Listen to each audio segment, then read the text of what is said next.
먼저 하나님의 말씀 보겠습니다.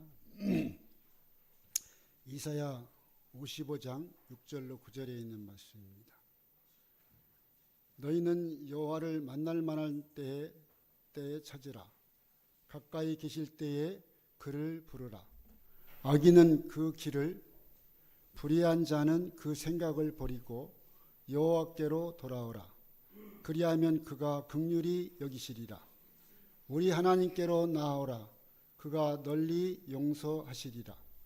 여호와의 말씀에 내 생각은 너희 생각과 다르며 내 길은 너희 길과 달라서 하늘이 땅보다 높음같이 내 길은 너희 길보다 높으며 내 생각은 너희 생각보다 높으니라.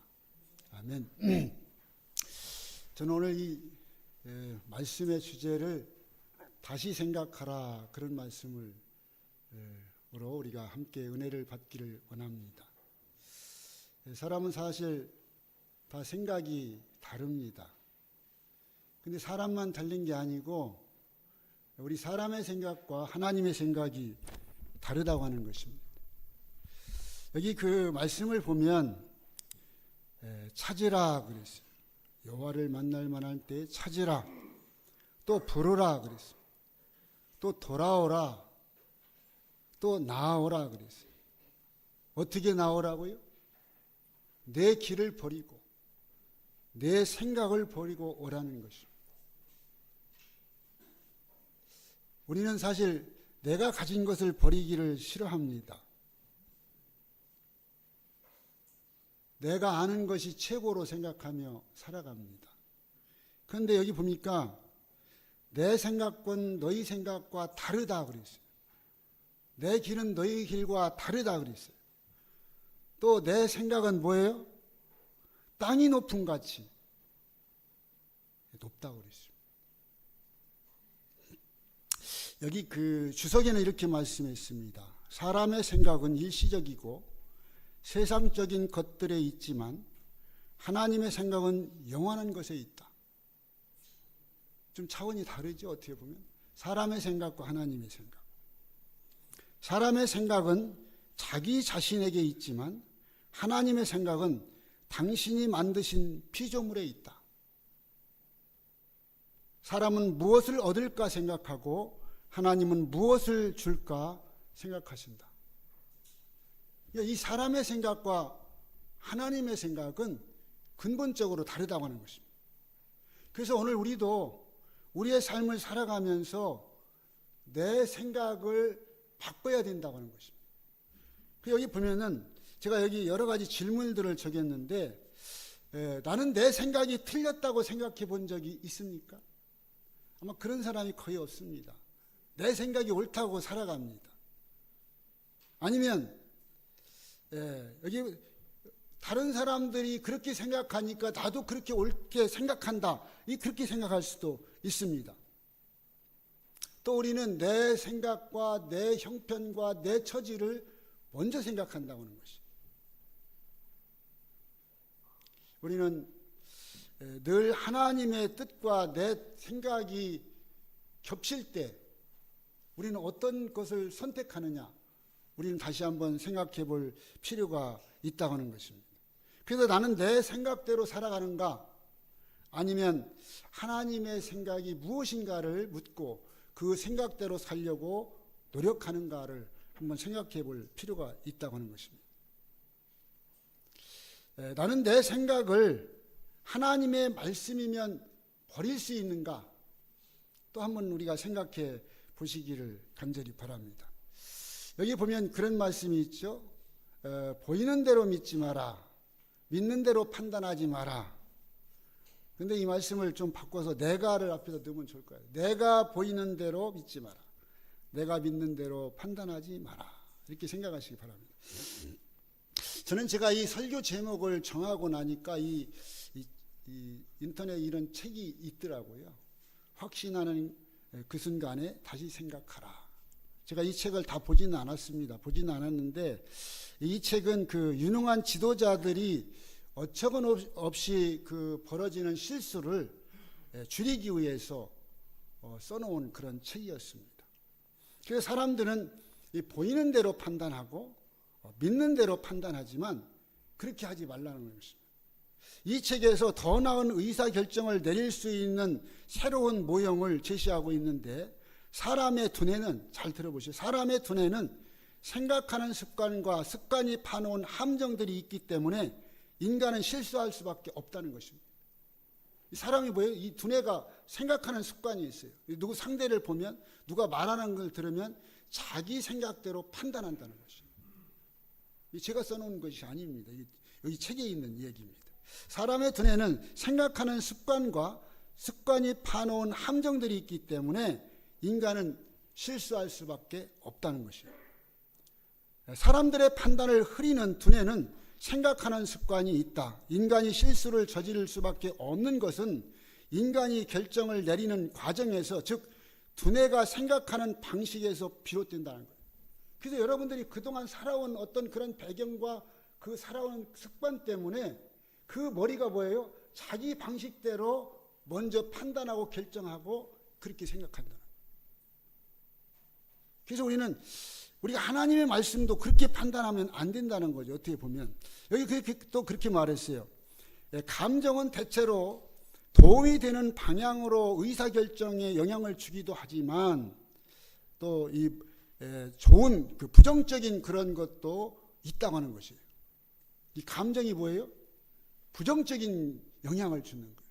이 좋은 방향이라고 하는 것은 나에게 감정이 좋은 사람에게는 좋은 쪽으로 그것이 작용하지만, 나와 감정이 안 좋은 사람은 부정적인 영향을 드러낸다는 것이에요. 그래서 우리가 이런 것들을 한번 다시 생각할 필요가 있지 않나, 그런 생각을 해보게 됩니다. 그래서 이 책에서는 이 책을 읽는다고 해서 다 실수 없는 완벽한 의사결정을 할 수 있게 되는 것은 아니다 그랬어요. 그러나 이 책을 읽는다는 말은 이미 의사결정 과정에서 실수를 이야기하는 함정들에 대해 다시 한번 생각할 기회를 가졌다는 것을 의미한다, 그렇게 얘기했어요. 그래서 오늘 우리가 하나님의 말씀을 읽고 그 말씀을 내가 알고 있지만 그 말씀을 내 방식대로, 내 생각대로 그걸 해석하고 생각하면 잘못된 판단을 할 수도 있다고 하는 것입니다. 그래서 오늘 우리는 뭐예요? 다시 한번 생각하자. 하나님의 말씀을 볼 때 다시 한번 생각하자 하는 그런 내용으로 제가 말씀을 준비했습니다. 여기 지성인에는 세 부류가 있다. 첫째는 혼자서도 이해하는 사람이요. 둘째는 다른 사람이 이해하는 것을 알아차리는 사람이요. 그랬어요. 셋째는 혼자서도 이해하지 못하며 다른 사람의 가르침에도 이해하지 못하는 사람이다. 여러분 어떤 사람이 되면 좋겠어요? 그 중에 첫째가 가장 뛰어난 사람이고, 둘째는 뛰어나진 못해도 지혜로운 사람이다. 첫째가 되면 좋겠지만 적어도 둘째는 돼야 되지 않겠나, 그런 생각을 해보게 됩니다. 셋째는 뭐라고요? 미련하여 쓸모없는 사람이다. 그래서 오늘 우리는 이 하나님의 말씀을 우리가 들을 때 이해하지 못하는 사람은 정말 미련한 사람입니다. 깨닫지 못하는 사람은 정말 미련한 사람이라고 하는 것을 여기에 이야기하고 있습니다. 그래서 이것은 그 이유는 뭐예요? 그 이유는 우리 마음에 오만과 편견이 있기 때문에 그렇다는 거예요. 뭐가 있기 때문에? 오만과 편견. 여기 그렇게 말했어요. 오만은 상대방이 나를 사랑하지 못하게 하는 것이고, 편견은 내가 상대방을 사랑하지 못하게 하는 것이다. 그렇게 얘기했어요. 어쩌면 우리가 신앙인이라고 하지만, 예수님을 믿는다고 하지만, 우리의 삶 속에서 우리의 생각대로, 우리의 방식대로 판단하고 결정하고 살아가지는 않는지 한번 오늘 다시 한번 생각하는 귀한 시간 되기를 간절히 바랍니다. 여기 교회 증언에 있는 말씀인데, 하나님께서는 우리의 유한한 표준을 따라 판단하지 아니하시고 우리의 계산대로 측량하지도 않으신다. 만일 우리에게 큰 것은 하나님께도 커야 하고 우리에게 작은 것은 그분에게도 작아야 한다고 생각한다면 잘못이다. 그죠? 사람의 생각대로 판단하고 그걸 결정하는 것은 무엇이라고요? 잘못이다는 거예요. 만일 그분께서 동일한 능력만을 소유하셨다면 그분께서 우리보다 더 높임을 받으실 수 없으실 것이다. 그래서 우리는 인간의 지혜로 사실 하나님을 이해하기는 힘듭니다. 그렇지만 우리가 이 하나님의 말씀을 저버리고 우리 스스로 판단하고 결정하고 그것이 옳다라고 단정짓는 것은 잘못된 것이라고 하는 것입니다. 그래서 하나님께서는 유한한 표준에 따라서 판단하지 않으신다는 거예요. 하나님은 무한하신 분입니다. 그래서 여기 이렇게 또 말씀하십니다. 나는 주님의 내 기쁨이 되기를 바라는가? 잘 한번 생각해 보세요. 우리는 사실 신앙할 때 예수 믿으면 뭐든지 다 잘 될 걸로 생각하고 내가 예수님을 믿을 때 내 삶이 평탄대로를 걸기를 바랍니다. 그래서 많은 사람들이 나는 주님이 내 기쁨이 되기를 바란다고 하는 것이죠. 나는 내가 주님의 기쁨이 되기를 바라는가? 그럼 어떤 사람이 되기를 원합니까? 네. 여기 이런 말씀이 있어요. 여기 종로의 계단에 있는 말씀인데 사람의 눈에는 아무리 사소하게 보이는 악행이라도 하나님의 안목으로는 작은 죄가 아니다. 사람의 판단은 불공평하고 불완전하다. 그러나 하나님께서는 모든 것을 실상 그대로 헤아리신다. 사람의 판단은 어떻다고요? 불공평하다. 우리는 자주 어떻게 의견 충돌이 납니다. 교회 생활을 하든지 사회 생활을 하든지 또 부부간에든지 그렇죠? 의견 충돌이 나요. 그런데 의견 충돌이 날 때 가정에서 의견 충돌이 난다면 이것이 정말 가정을 위하는 것인가를 생각해야 된다고 봐요.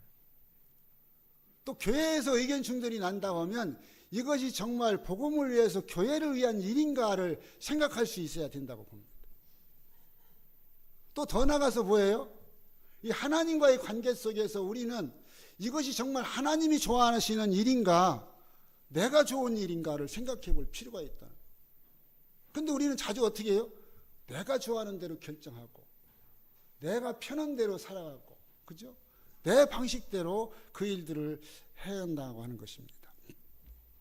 여기 이런 말씀이 있습니다. 지금 내가 드리는 기도가 이루어진다면, 지금 내가 하고자 하는 일이 이루어진다면 이것은 주님께 기쁨이 되는가? 아니면 나에게 기쁨이 되는가? 우리는 기도할 때 어떻게 기도합니까? 하나님께서 기뻐하시는 기도를 해야 됩니다. 내가 이 일을 했을 때 이 일이 하나님께 영광이 되는 일이 되어야 된다는 것이죠. 그래서 우리의 삶을 다시 한번 뒤돌아보는. 그래서 여기 그 종로의 계단에 또 다른 말씀인데 이런 말씀이 있어요. 어떤 말씀이 있냐면 사람이 어떻게 하나님 앞에 옳은 자가 될 수 있을까? 죄인이 어떻게 의롭게 될 수 있을까? 오직 그리스도로 말미암아서만이 우리는 하나님과의 거룩함에 조화될 수 있는 것이다. 그랬어요. 예수 그리스도에 의해서만 우리는 거룩하게 되고 하나님과 조화될 수 있습니다. 그래서 우리는 내 생각이나 내 뜻이 먼저 앞서가면 자칫하면 우리는 뭐예요? 하나님의 뜻과 반대되는 삶을 살 수도 있다고 하는 것입니다. 여기 명언 가운데 이런 말씀이 있어요. 오늘의 명언 가운데 이 피터 드리커라고 하는 사람이 한 말인데 내가 무슨 말을 했느냐가 중요한 게 아니라 상대방이 무슨 말을 들었느냐가 중요하다. 사람이 생각이 다르다는 거죠. 또 한 말씀 다시 보면요. 하나님께서 내게 무슨 말씀을 했느냐가 중요한 게 아니라 내가 그 말씀을 어떻게 듣고 행하느냐가 더 중요하다는 거예요. 그렇죠? 우리는요, 아까 그 교과 공부할 때도 그 목사님 말씀하셨는데 사람은 자기가 듣고 싶은 것만 듭니다. 그렇죠? 하나님의 말씀을 들어도 내가 듣고 싶은 말만 들어요. 내가 편한 말만 들어요. 내가 하지 못할 것은 아예 듣지 못해요. 안 해요. 그래서 뭐냐면 우리는 어떻게 들었냐가 더 중요하다는 거예요. 어떻게 듣고 행하느냐가 더 중요하다는 것입니다. 여기 이렇게 말했습니다. 생각하는 대로 살지 않으면 사는 대로 생각하게 된다. 이게 무슨 말씀인 것 같아요? 우리는 이 생각대로 나오는 것은 여기 이렇게 제가 이걸 좀 고쳐서 이야기해 봤습니다. 말씀대로 살지 않으면 내 마음대로 살게 되고 내 마음대로 생각하게 된다. 그게 무슨 얘기예요? 우리가 하나님의 말씀에는 분명히 그렇게 있는데 그것을 하면 내가 손해볼 것 같고 그것을 하면 내가 좀 어려울 것 같고 그것을 하면 내가 좀 뭐라 할까요? 내 일에 좀 어려움이 닥칠 것 같아요. 그렇기 때문에 어떻게 해요? 그냥 내 생각대로 내 마음대로 살아간다는 것이죠. 삶에 있어서 나아가는 방향은 생각에서 온다는 것입니다. 가끔 삶에 대한 사색은 우리의 진정한 삶의 가치를 찾게 해줍니다. 정말 우리가 깊이 생각할 필요가 있다는 것이죠. 내가 이 일이 정말 하나님의 뜻인가? 아니면 내 뜻인가? 우리는 그것을 살필 수 있는 그런 마음이 있어야 된다고 하는 것입니다. 여기 그 마가복음에 있는 말씀입니다. 예수께서 돌이키사 제자들을 보시며 베드로를 꾸짖어 가라하되 사단아 내 뒤로 물러가라. 내가 하나님의 일을 생각지 아니하고 뭐를 생각한다고요? 도리어 사람의 일을 생각하는도다. 하시고 제자들을 불러 이르시되 아무든지 나를 따라오려거든 자기를 부인하고 자기 십자가를 지고 나를 쫓을 것이니라. 뭐를 생각하지 말라고요? 하나님의 일을 생각지 아니하고 너희가 뭐를 생각한다고요? 도리어 사람의 일을 생각한다고. 왜 싸움이 일어날까요? 내가 살아서 싸우는 것입니다. 그죠? 내 뜻을 관철시키기 위해서 싸우는 것입니다. 그런데 그것이 하나님의 뜻인가를 먼저 어떻게 해야 된다는 거예요? 물어봐야 된다는 것입니다. 이 말씀을 언제 하신지 아죠? 예수님께서 십자가에 죽임을 당할 것을 제자들에게 이야기했을 때 하신 말씀이죠. 제자들에게. 여기 이렇게 종로에 계단에 이런 말씀이 있어요. 자신으로 더불어 싸우는 싸움은 일찍이 싸운 싸움 중에 가장 큰 싸움이다. 세상에 많은 싸움이 있지만 그 중에 가장 큰 싸움이 뭐라고요? 자신과의 싸움이라. 여러분, 신앙은 사실 자신과의 싸움입니다. 하나님의 말씀과 싸움이고 자신과의 싸움이에요. 내가 그 싸움에서 지면 우리는 신앙인으로 바로 설 수가 없다고 하는 것이에요.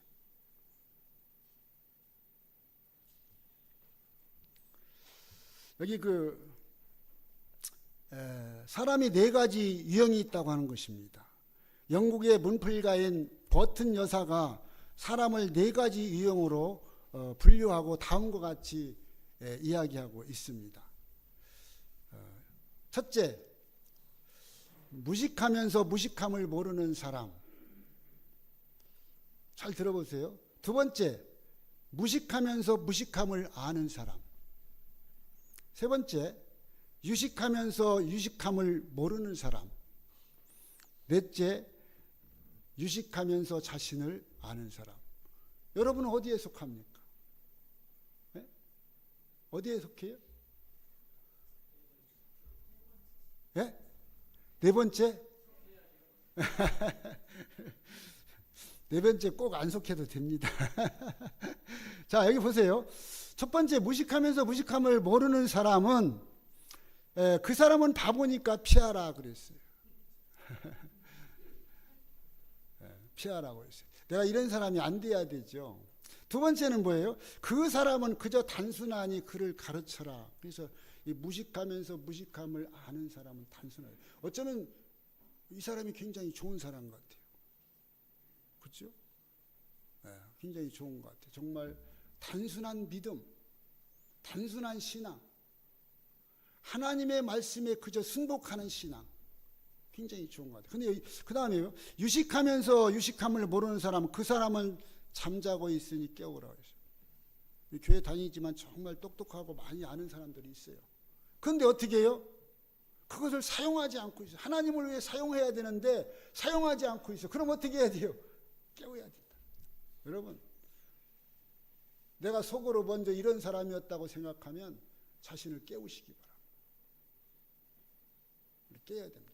자, 마지막으로 네 번째는 그 사람은 현명한 자니 그 말을 듣고 따르라 그랬어요. 정말 신앙대로 살려고 하는 사람이 정말 무엇인가를 이야기하면 그건 따라야 된다는 거예요. 그런데 우리가 잘 그렇게 하기가 쉽지 않죠. 그렇죠? 그렇게 잘 안 씁니다. 네, 근데 여기 잘 보세요. 여기 그 아까 문필가인 그 버튼 여사가 역설한 것이 뭐가 있는데, 말이 있는데 뭐냐면 무식과 무지는 엄연히 다르다는 것이에요.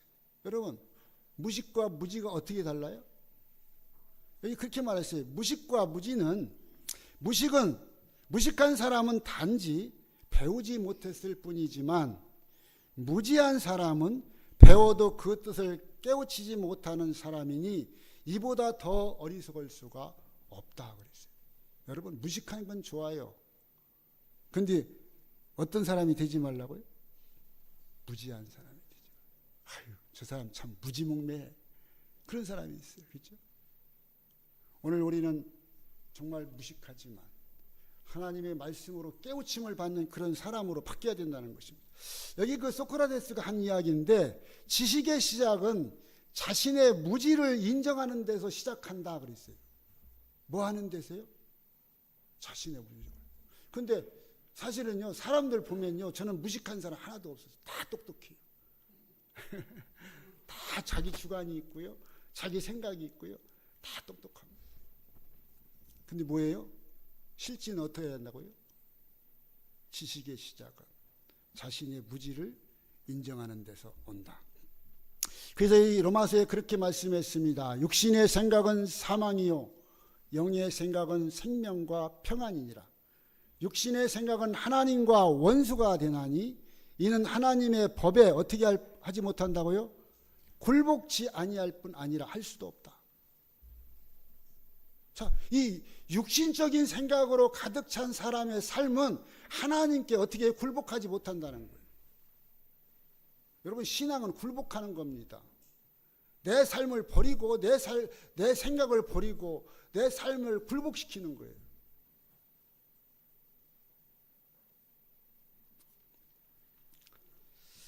여기 그대가 자신의 연약함을 깨달으면 나는 자신의 실수나 잘못을 인정하는 사람인가?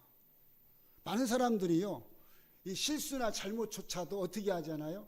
인정하지 않아요. 이게 어떤 사람이? 육신에 속한 사람.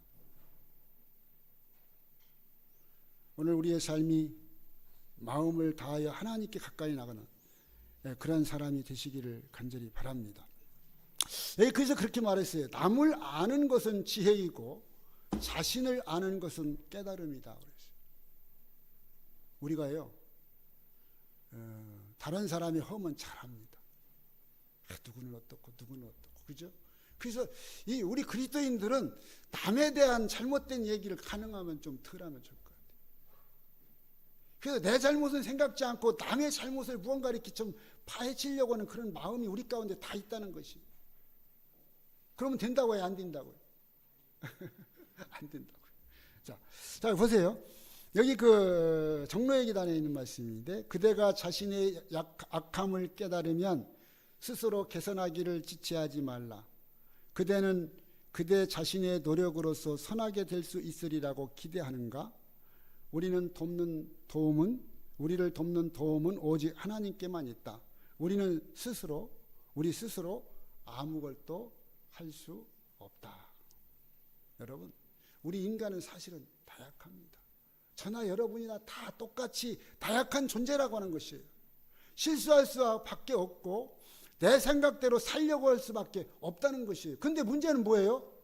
내가 말씀에 굴복할 수 있는 신앙인으로 살아갈 수 있는가를 자문하는 시간을 갖는 것입니다. 그래서 우리는 하나님의 말씀에 순복하지 못하는 것은 뭐예요? 내가 손해보는데. 그죠? 이렇게 하면 내가 무시당하는데. 이것이 먼저 우리의 뭐예요? 아까 얘기했죠. 뇌의 습관입니다. 뇌의 습관. 딱 생각이 나요. 그래서 그것을 어떻게 해요? 그 뇌의 습관대로 결정한다는 것이죠. 그게 정말 중요한 얘기라고 봅니다. 그래서 이렇게 말씀해서 하나님을 알되, 굉장히 중요한 말씀입니다. 하나님으로 영화롭게도 아니하며 감사치도 아니하고 오히려 그 생각이 허망하여지며 미련한 마음이 어두워졌나니 스스로 지혜에 따라 우준한 자가 되어. 우리는 하나님을 다 아는 사람입니다. 여러분, 하나님을 모르는 사람이 있어요? 다 하나님을 알기 때문에 이 자리에. 하나님을 알되 그랬어요. 알되 뭐예요? 하나님으로 영화롭게도 아니하고 감사치도 아니하고. 그 생각이 뭐예요? 허망하죠. 어떤 생각으로 사냐 이겁니다. 네가 하나님을 아는데 무슨 생각으로 사냐 이거예요.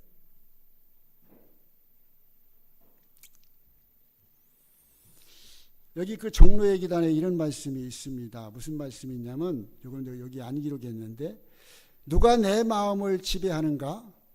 누가 내 생각이 누구에게 있는가? 우리가 누구에게 대하여 말하는가? 우리의 가장 열정적인 애정과 우리의 최대의 정력을 누가 지배하고 있는가? 우리가 그리스도께 속한 사람이라면 우리의 생각은 그에게 있을 것이다. 그를 생각함이 우리의 가장 큰 즐거움이 될 것이다. 그의 뜻을 행하여 범사에 그에게까지 나갈 것이다. 그래서 오늘 우리는 뭐예요? 우리의 생각과 우리의 뜻이 늘 하나님의 말씀에 순복하기 위해서 준비하는 자로 살아야 된다는 거죠. 우리가 아까 교장 선생님이 재림 준비한다고 그랬죠. 재림 준비가 이런 거라는 거죠. 그렇죠? 우리가 그런 삶이 우리에게 필요하다는 것이죠. 하나님의 감동받은 사람은 그의 이기심을 미워하고 그 자애의 정신을 가증히 여기고 그리스도의 의를 통하여 하나님의 율법과 그리스도의 품성과 일치되는 마음의 순결을 구하게 될 것이다. 여기 뭐를 가증히 여긴다고요? 하나님의 감동을 받은 사람, 그 사람은 어떤 사람이라고요? 진짜 교인은 어떤 사람이라고 얘기한 거예요? 진짜 신앙인은 어떤 사람이라고요? 그의 이기심을 미워하고 그 자애의 정신을 가증히 여기고. 자애의 정신이 뭐예요? 나를 사랑하는 정신이죠.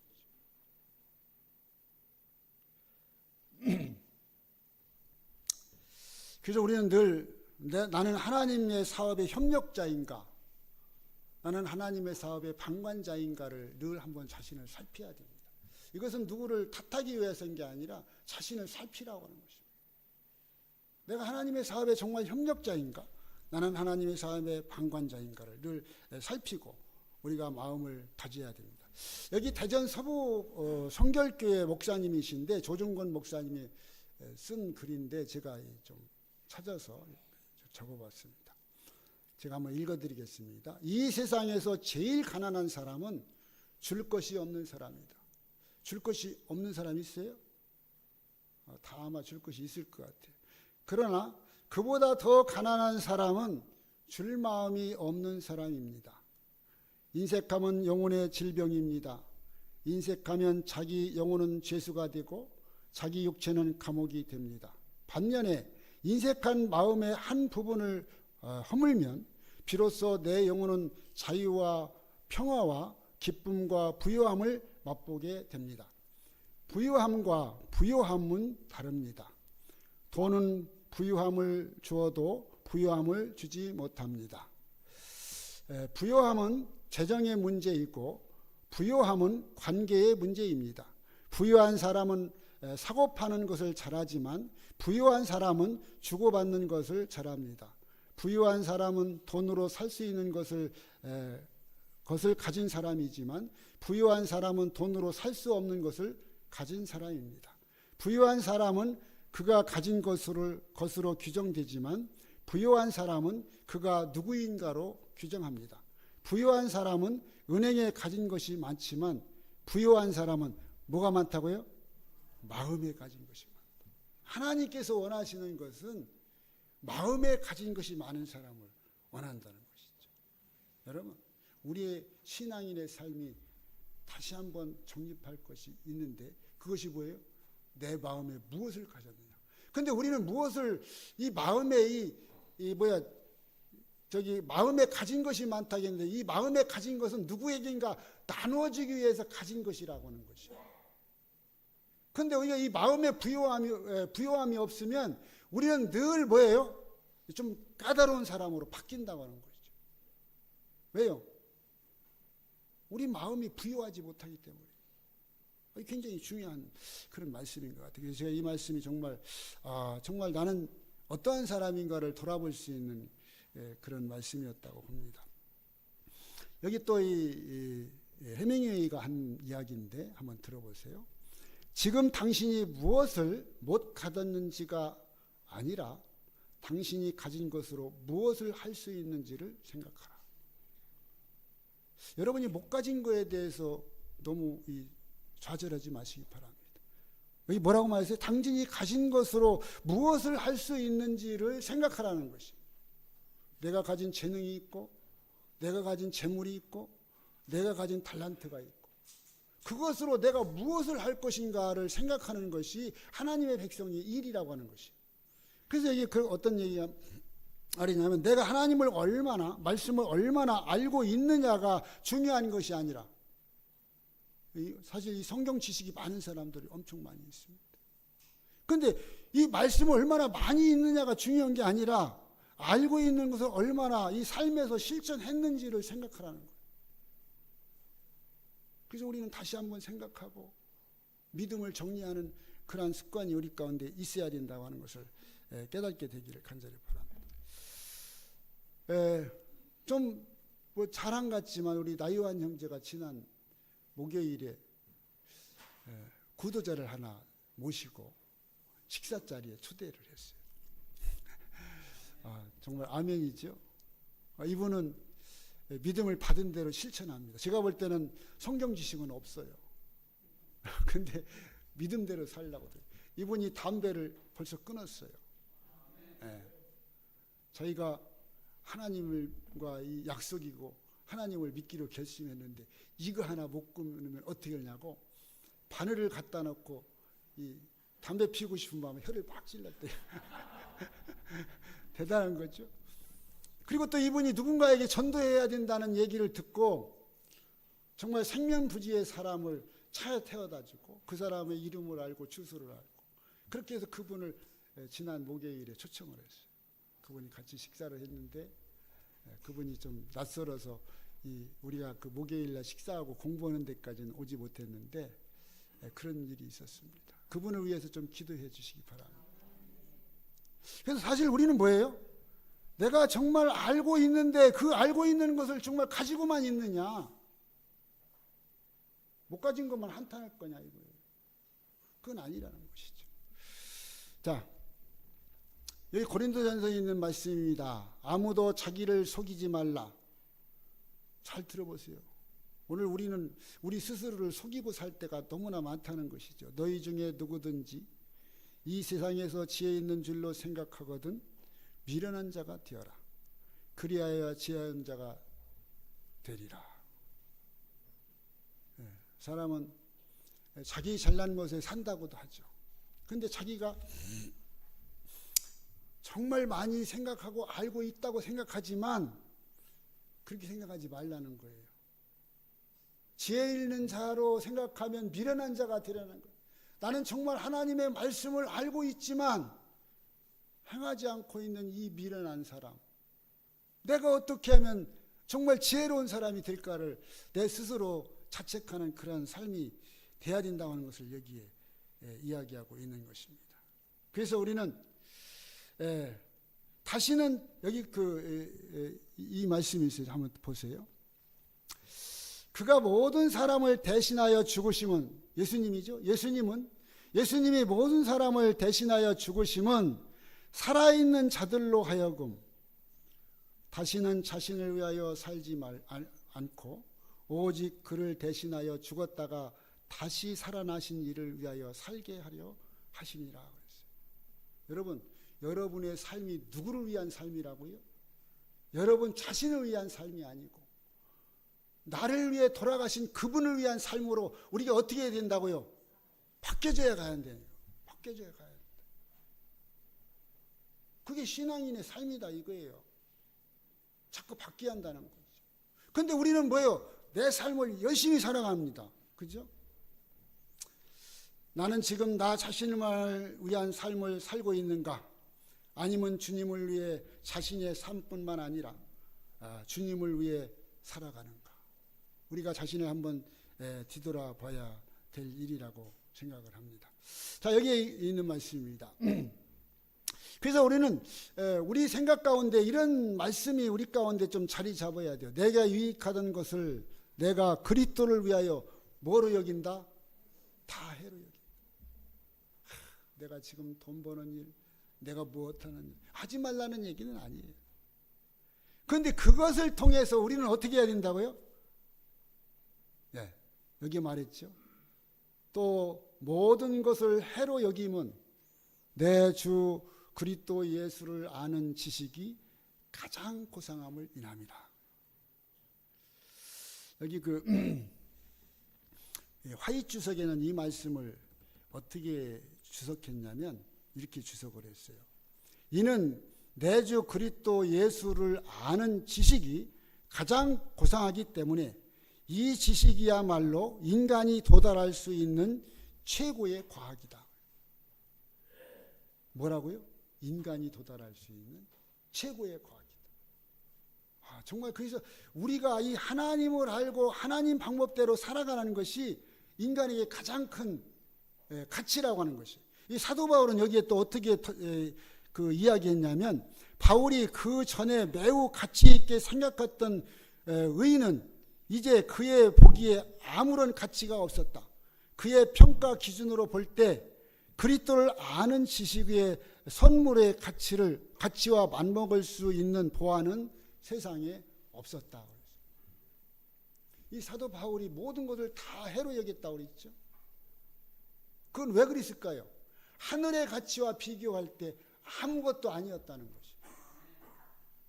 그래서 어쩌면 오늘 말씀이 여러분에게 부담이 될 수도 있어요.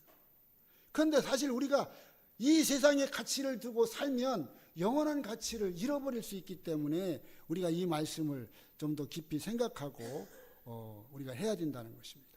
이 시대의 소망 523페이지 많은 사람들에게 그리스도를 따르기 위하여 모든 것을 포기하는 일이 너무도 큰 희생처럼 보일지도 모른다. 그러나 자신을 포기하는 것, 이것이 그리스도의 가르침의 요지이다. 쉽지 않죠? 예수님 믿는 게 쉽지 않죠? 굉장히 부담이 있죠? 우리 자신을 포기하는 것, 나 자신을 내려놓는 것,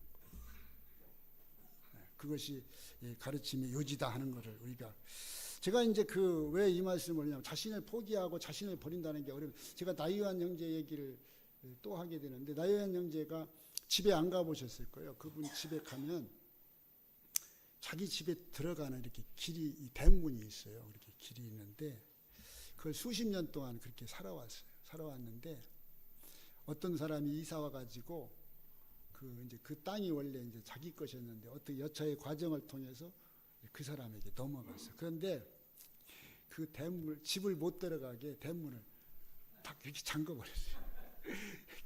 이 대문을 딱 쳐버렸어요. 나이완 씨는 집에 들어갈 수가 없어요. 그래서 옆에 담을 헐어가지고 그걸로 이렇게 통과하고 지금 있어요. 그래서 이 사람을 얼마나 미워했는지 막 죽이고 싶을 정도로 미워했다는 거예요. 그런데 자기가 예수님을 믿고 보니까 원수를 사랑하라고 했다는 거예요. 그런데 내가 어떻게 가만히 있냐요. 그래서 뭐 이렇게 사들고 그분을 찾아간 거예요. 찾아가서 아주머니, 내가 아주머니 진짜 죽이고 싶었는데 내가 예수님 믿고 보니까 그렇게 하지 말라고 해서 내가 찾아왔습니다. 내가 잘못했습니다. 내가 아주머니 사랑합니다. 이렇게 얘기했다는 거예요. 아멘이죠? 이게 자신을 포기하는 거예요. 참 이게 쉽지 않은 일입니다.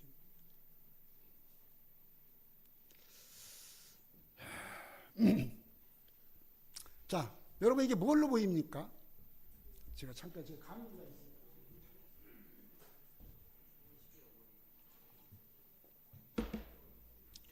네, 오리로 보이는 사람이 있고 토끼로 보이는 사람이 있죠. 그렇죠? 뭐 그거 보이는 건 사실 중요하지 않고 우리는 다르게 볼 수 있고 다르게 생각할 수 있다는 것입니다.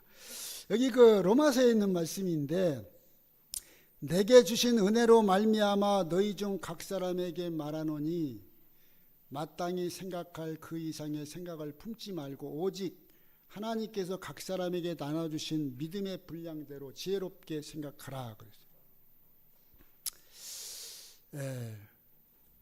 사실 여기 믿음의 분량대로 지혜롭게 생각하라 그랬는데, 여러분 이 교회 생활하다 보면 이 분수라고 할까, 도를 지나는 일이 있죠. 그죠? 상처받는 일이 있어요. 근데 저는 이제 그렇게 생각합니다. 우리는 그런 일 때문에 교회가 사람도 마찬가지예요. 교회뿐만 아니라 가정도 마찬가지예요. 그런 일 때문에 교회나 가정이 이게 나눠지는 것은 하나님의 뜻이 아닙니다. 그래서 우리는 이것이 내 분량에 맞는 일인지 아닌지를 판단해야 돼요. 그래서 제가 뭐라고 그럴까요? 어떤 목사님의 영역을 침범해서 막 간섭하고 타치하면 굉장히 목회하기가 어려워집니다. 마찬가지예요. 우리가 어떤 주어진 직분에 그 사람이 나서서 열심히 일할 때 밑에서 우리는 도와주는 사람이 돼야 됩니다. 가정도 마찬가지죠. 근데 그렇게 하지 않을 때 뭐가 계속해서 브레이크가 걸리고 뭐가 된다는 것이죠. 그래서 여기 믿음의 분량대로 생각하라고 하는 것을 우리가 좀 잘 기억하시고 좀 보시기 바랍니다. 여기에는 또 뭐가 보입니까?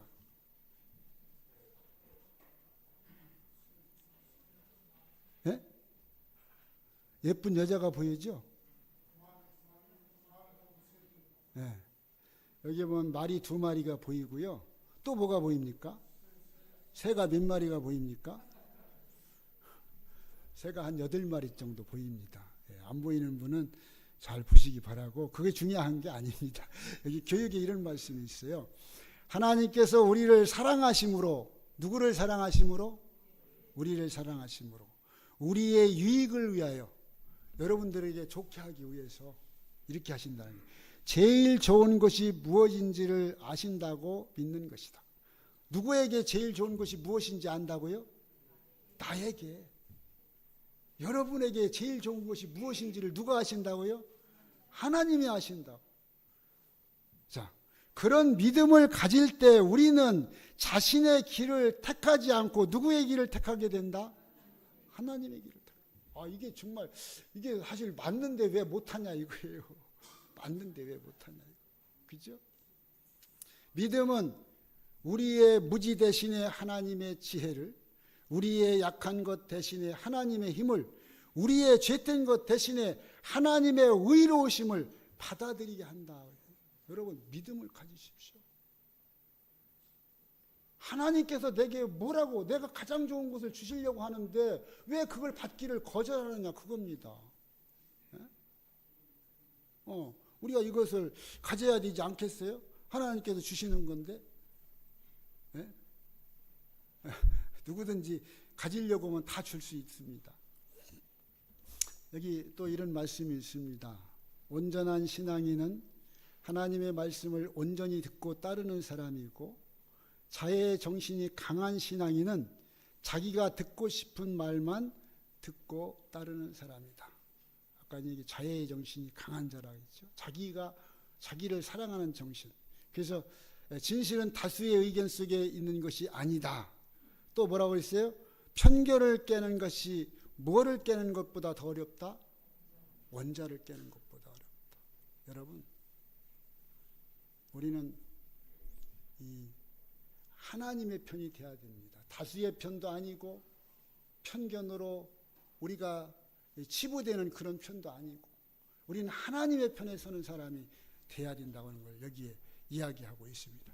여기 이런 얘기가 있더라고요. 못된 제자와 좋은 제자의 차이가 있다고 그래요. 못된 제자는 자기가 듣고 싶은 이야기만 듣고 좋은 제자는 선생님이 하는 말을 잘 듣는다.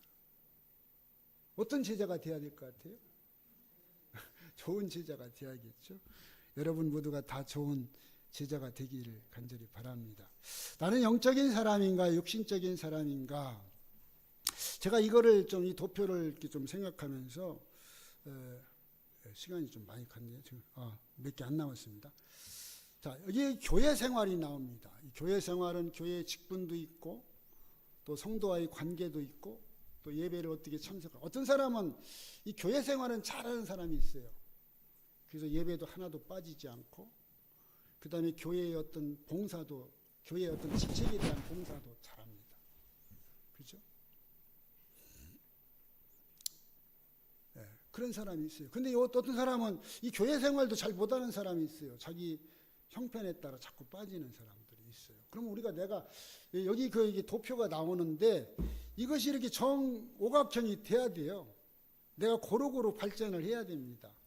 여기 한쪽이 부족하면요, 그걸 채우기 위해서 노력해야 됩니다. 내가 지금 예배 생활, 교회 생활, 또 이 교회의 어떤 내가 맡겨진 직책을 충실히 행하지 않는다. 그러면 이것이 밑으로 쭉 내려갑니다. 그죠? 그러면 안 돼요.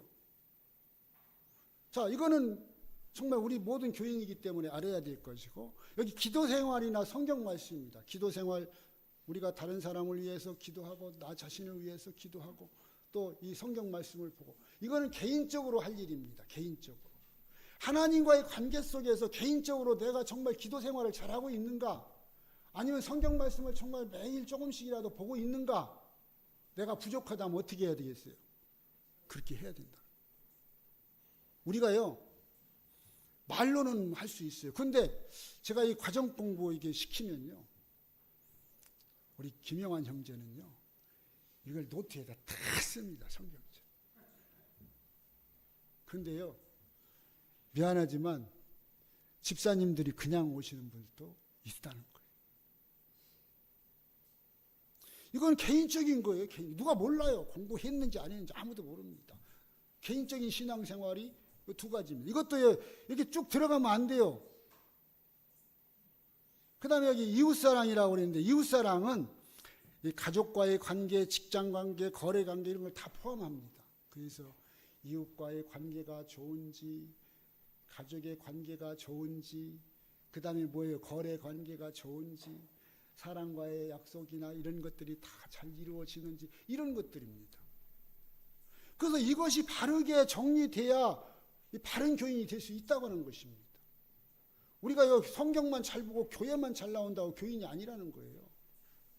바뀌어야 된다는 것이죠. 바르게 해야 한다는 것이죠. 또 그 다음에 마지막 전도봉사입니다. 전도봉사는 이건 뭐예요? 개인적인 일입니다. 하나님의 일입니다. 이건 실제 어떻게 보면요, 다른 거는 여기 이웃과나 교회 생활은 내가 겉으로 드러낼 수 있는 거예요. 보여질 수 있는 거예요. 그리고 내일이 포함되어 있어요. 내일이. 그런데 이 전도 생활은 뭐예요? 전도 봉사는 뭐예요? 하나님의 일입니다. 순수하게 하나님의 일이에요. 내가 하나님의 일에 내가 시간을 냈는가? 일주일 삶 속에서 내가 하나님의 일을 얼마나 했는가? 우리 자문하시기 바랍니다. 문제는 그것을 통해서 내가 스스로를 여기 내 점수를 먹여보고 내가 부족한 부분들을 자꾸 할 수 있도록 노력해야 된다. 그런 생각을 해보게 됩니다. 그래서 여기 그렇게 말했죠. 구하라 그러면 너희에게 주실 것이요. 찾으라 그러면 너희가 찾을 것이요. 문을 두드리라 그러면 너희에게 열릴 것이라. 여러분, 이런 일을 위해서 구해 보십시오. 내가 부족한 것이 무엇인가를 보고 그것을 위해서 기도하십시오.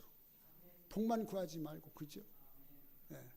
또 뭐라고 말했어요? 너희는 먼저, 그래서 뭐라고 했어요? 그의 나라와 그의 의를 구하라. 그래서 또 야고보서에 보면은 너희가 지혜가 부족하거든 어떻게 하라? 모든 것을 후히 주시는 하나님께 구하라. 그래서 우리가 기도하시기 바랍니다. 여기 실물교훈에 있는 말씀인데 잃어버린 자를 구원하려고 애쓰는 자들은 하늘의 모든 능력과 지혜를 마음대로 사용할 수 있다. 야, 정말 엄청나네요. 그죠? 이게 정말 놀라운 말씀이에요. 제가 이 말씀을 보고 깜짝 놀랐어요. 야, 하나님께서 우리가 하늘의 모든 능력과 지혜를 마음대로 쓸 수 있도록 주셨는데 뭐가요? 하나님의 일을 할 때, 내 일을 할 때도 주시지만 하나님의 일을 할 때 주시겠다 이거예요. 마음대로 쓸 수 있게. 천사들은 그대를 도와서 아무리 무관심하고 완고한 자의 마음을 가진 자라도 감화시킬 수 있도록 할 것이다. 분명히 하나님께서 우리를 통해서 영혼을 구원할 수 있게 하고 우리를 통해서 더 나은 것을 주시고자 하신다는 사실을 꼭 기억하시기 바랍니다. 그래서 우리는 신앙인으로서 바른 신앙을 하기 위한 조화를 갖고 정말 그러한 사람이 되기 위해서 노력하는 삶이 필요하다고 하는 것입니다. 여기 이제 저는 이제 말씀을 이제 거의 다 마쳐가면서 이 말씀을 보기를 원합니다. 만일 의인이 돌이켜 그 악에서 떠나 죄악을 지으면 그가 그 가운데서 죽을 것이고 만약 악인이 돌이켜 그 악에서 떠나 의와 법대로 행하면 그가 그로 인하여 살리라. 여러분 악인입니까? 의인입니까? 예? 여러분 어떤 사람이에요? 스스로 대답하시기 바랍니다. 어떻게 보면 우리는 의인일 수도 있어요. 있다기보다 그렇게 생각하고 살아갑니다. 그런데 우리가 하나님의 말씀대로 살지 않으면 어떤 사람이 돼요? 우리는 나쁜 사람이 되는 겁니다. 이거는 정말 안 좋은 거죠. 그 다음에 우리는 어쩌면 악인인데 내가 죄인이라고 생각하고 하나님의 말씀에 순종하며 살아가는 사람은 정말 큰 복을 받을 수 있다는 것입니다.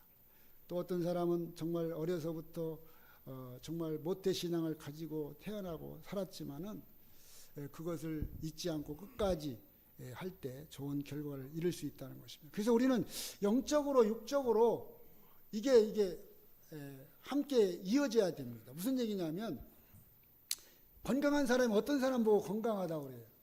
예? 안 아픈 사람? 그렇죠. 안 아픈 사람이 건강. 이 WHO에서 건강한 사람에 대한 정의를 어떻게 했냐면 정신적, 사회적, 육체적 그리고 예전에 이 세 가지가 건강하면 건강하다고 그랬어요. 여러분 몸이 암만 건강해도요 정신이 바르지 않으면 건강한 게 아닙니다. 그렇죠? 그 다음에 사회적으로 사회생활을 바르게 못하는 사람은 건강한 사람이 아니에요. 그런데 이 WHO에서 거기에 한 가지를 더 추가했어요. 영적으로 건강해야 된다. 우리 그리스도인들에게 하는 얘기입니다. 그래서 오늘 우리는 육체적으로 건강해야 되고 정신적으로 건강해야 되고 사회적으로 건강해야 되고 더 나아가서 뭐예요? 영적으로 건강한 삶이 돼야 된다고 하는 거죠. 이것은 우리들만 추구하는 게 아니라 사실은 세계 모든 사람들이 추구하는 것입니다. 우리가 그런 삶을 살아가야 된다고 하는 것을 우리가 깨닫게 되기를 간절히 바랍니다. 저는 이제 이 말씀을 보고 성경 말씀을 이제 마지막으로 봅니다. 종말로 형제들아 무엇에든지 참되며 무엇에든지 경건하며 무엇에든지 옳으며 무엇에든지 정결하며 무엇에든지 사랑할 만하며 무엇에든지 칭찬할 만하며 무엇은 덕이 있든지 무슨 기름이 있든지 이것들을 어떻게 하라? 생각하라. 여러분 다시 생각해 보라는 거예요. 그렇죠? 너희는 내게 배우고 받고 듣고 본 바를 어떻게 하라? 행하라. 아이도 보고 배우고 듣고 그랬으면 된다. 그렇게 안 했어요. 어떻게 하라고요? 행하라. 그리하면 평강의 하나님이 너희와 함께 계시리라. 여기 그 주석에 있는 말씀이 굉장히 중요해서 제가 잠깐 보겠습니다. 무엇이든지 참되면은 도덕적으로, 사회적으로, 정신적으로, 영적으로 건전한 모든 것과 진리인 예수에게 충성하는 일과 조화되는 모든 것을 가리킨다. 그래서 이게 모든 것이 무엇이든지 참되며 여기에 뭐가 뭐예요? 사실은 다 함축되어 있다는 거예요. 그래서 예수님 믿는 것은 내가 변하는 것입니다. 어떻게 해서요? 내가 세상에서 가장 건강한 사람으로 바뀌는 거예요. 모든 면에서. 그래서 우리가 그것을 추구하고 그것을 위해서 다시 생각하고 하나님께 나가야 된다고 하는 사실을 우리가 좀 깨닫게 되기를 간절히 바랍니다. 저는 이제 정로의계단 59페이지에 있는 말씀 다 함께 읽고 마치기를 원합니다. 시작. 하나님의 은혜로 말미암아 새롭게 된 마음에는 사랑이 모든 행위의 원칙이 된다. 사랑은 품성을 변화시키고 감정을 지배하고 정욕을 제어하고 증오심을 사라지게 하고 심정을 고결케 한다. 이 사랑을 사람의 마음에 품으면 그것이 생애를 유쾌하게 하고 주위에 있는 모든 사람에게 정확해 하는 감화를 끼치는 것이다. 오늘 여러분의 마음속에 이 말씀들이 깊이 새겨져서 정말 우리의 신앙을 다시 한번 돌아보고 다시 한번 생각하는 귀한 그러한 모든 성도님들 되시고 제가 되시기를 간절히 바랍니다. 그래서 주께서 오실 때 또 주님께서 우리에게 주시고자 하는 그것들을 다 여러분들이 누릴 수 있는 귀한 축복이 있기를 간절히 바라면서 말씀을 마치겠습니다.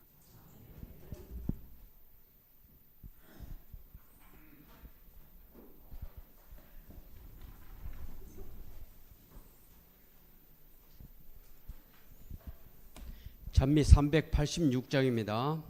386장입니다.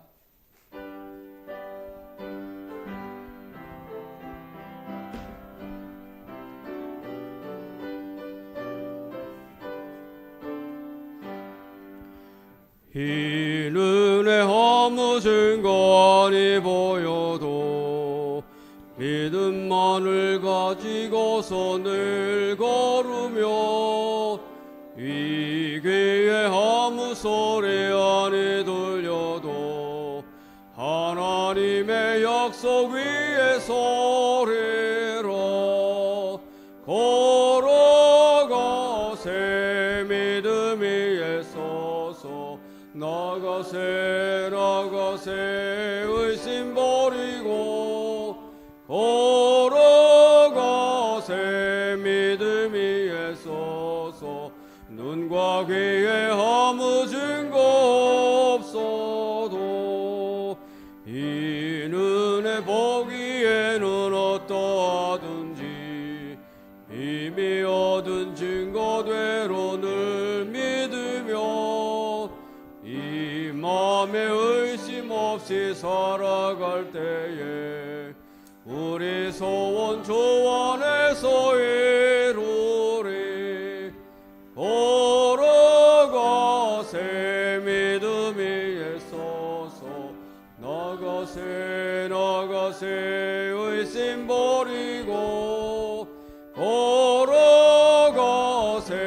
믿음 위에 서서 눈과 귀에 아무 증거 없어도 당신의 거룩함을 두고 맹세한 하나님의 언약하심 진실하니 그 귀한 모든 약속 믿는 자에게 능치 못할 무슨 일이 있을까. 걸어가세 믿음 위에 서서 나가세 의심 버리고 걸어가세 믿음 위에 서서 눈과 귀에 아무 증거 없어도 언제나 우리에게 좋은 것 주시기를 원하시는 아버지 하나님, 왜 우리는 우리에게 좋은 것을 원하지 아니하고 내가 좋은 것을 원하는지 알지 못합니다. 하나님, 하나님께서 원하시는 더 많이 알고 더 좀 가치 있는 것을 아시는 분께서 주시는 것들을 우리가 받아 누릴 수 있도록 우리의 마음을 열어 주시옵소서. 아멘. 그리하여 우리가 하나님의 백성으로 참으로 이 땅에 살 때에 세상에서는 조금 어렵고 힘들지라도 믿음의 사람으로 살아갈 수 있는 주님의 귀한 백성들 되게 해 주시옵소서. 그리하여 우리가 주님을 위해서 우리의 몸과 마음을 다 드리는 귀한 역사가 이 교회에 임하게 되기를 간절히 원합니다. 아버지 하나님, 놀라운 축복과 사랑이 우리 성도들 위해 함께해 주셔서 여러 가지 어려움 중에 있는 그 모든 어려움들을 주께서 해결해 주시고 믿음으로 승리하는 우리 모든 성도들 되도록 역사해 주시옵소서. 주께서 함께해 주심에 감사하오며 예수님의 이름으로 기도드렸습니다. 아멘. 아멘.